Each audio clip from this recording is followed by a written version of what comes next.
Hey everybody, I'm Paintball Dad. Thanks for tuning into my channel. Today I'm going to talk about how to explain the paintball ranking structure in layman's terms. So this topic came to mind because even though I normally talk a lot about paintball to my close friends and associates at work, I find that lately it's been even more of a topic of conversation ever since paintball was debuted again on ESPN. Now this isn't the first time that paintball has been on ESPN. It's actually been on ESPN a few times, but it has been a good long while since we've seen paintball on mainstream TV. And so when it finally made its return on ESPN last month, I found myself talking about it a lot, especially with my coworkers and my friends, and most of these people don't actually know much about paintball. So it opened up conversations about explaining how paintball works and how the rules of the game work, and also about the ranking structure. And explaining the paintball ranking structure is actually kind of difficult, even to someone who watches regular mainstream sports. For most people, it's easy to understand terms like pro and semi-pro. Those are pretty straightforward words. But then my friends want to know where I fit into these categories, and I tell them, well, I'm Division 4. And so that goes into the complicated conversation of explaining all of the paintball divisions.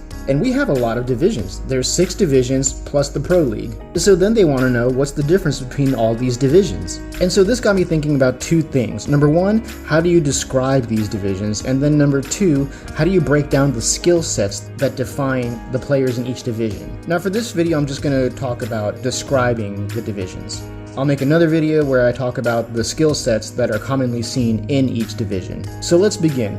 If you actually go to the PB League's website, there is actually something called the class translation table. And what this table does is it has different words that help to kind of describe each division. Now, personally, I don't think it's a great translation. Some of the words do make sense, like obviously Division 6 being called the beginner's division. That makes sense, that's easy for people to understand. But then it gets confusing as you go through the table because you'll see Division 4 has a lot of words used to describe it. It's called the rookie division and also the elite division, which I feel like those two words are pretty contradictory. And even Division 3 being called the novice or the premier division, I feel like novice, when most people hear the word novice, they think that that's just like a friendly way of saying a noob. But Division 3 is like halfway to being pro, so you really can't be a noob if you're Division 3. And the NXL does still use these terms. On top of having your regular divisional brackets, they also do have a novice, intermediate, and amateur bracket. But the novice bracket, when I look at the teams, they mostly look like Division 5 or Division 4 teams. So I don't think the words actually match to what the table suggests they should be. So this really does get confusing. Now, while I was researching this topic, I did find something that helped me to kind of verbalize what it is that I'm trying to explain. There's this thing called the Dreyfus model of skill acquisition. And according to this model, there are 5 stages of skill acquisition, all the way from novice to expert.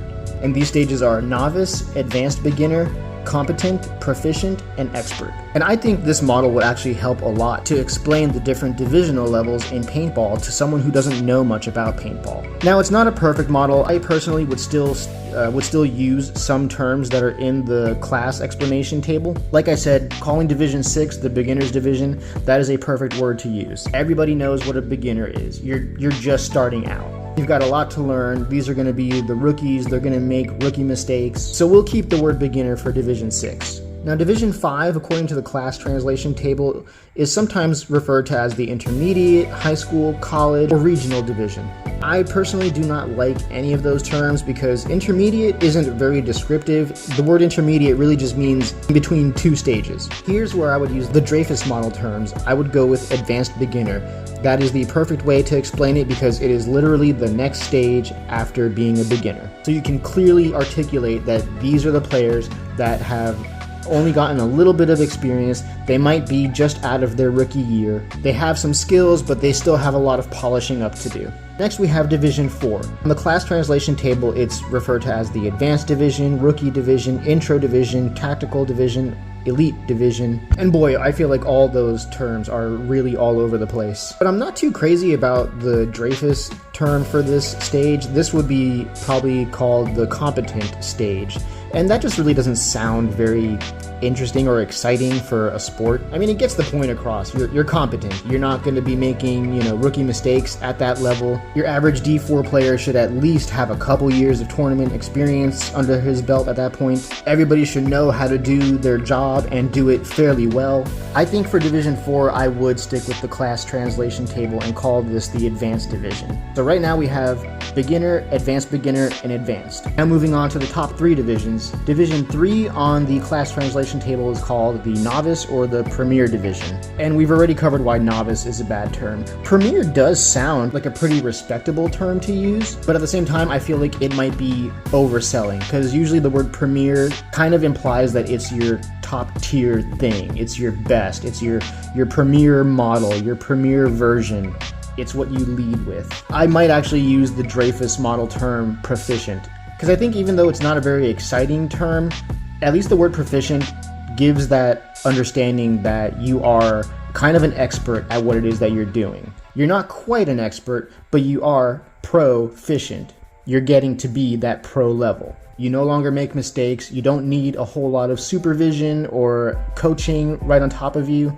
You can probably figure out what you did wrong on your own and then fix your mistakes. And then Division 2, on the class translation table, it's referred to as the Open Division. I think it would actually be better to use the Dreyfus model term here, and we'll call it the Expert Division. Because expert does give that, impression that you are very, very good something. You are probably like the top tier at your skill set. But the fact that you still have pro and semi-pro gives that understanding that the expert division is still not the top tier just yet. So that's how I would break everything down to someone who doesn't know much about paintball. There are 6 divisions starting from beginner, advanced beginner, then the regular advanced division, proficient, expert, and then semi-pro. I think each of these words are pretty good at kind of generalizing the skill level that is involved in each of these divisions. But let me know what you guys think. Have you tried explaining all these divisions to someone who doesn't know anything about paintball before? Have you found a better way to do it? Let me know in the comments, and thanks guys for watching. Don't forget to like and subscribe.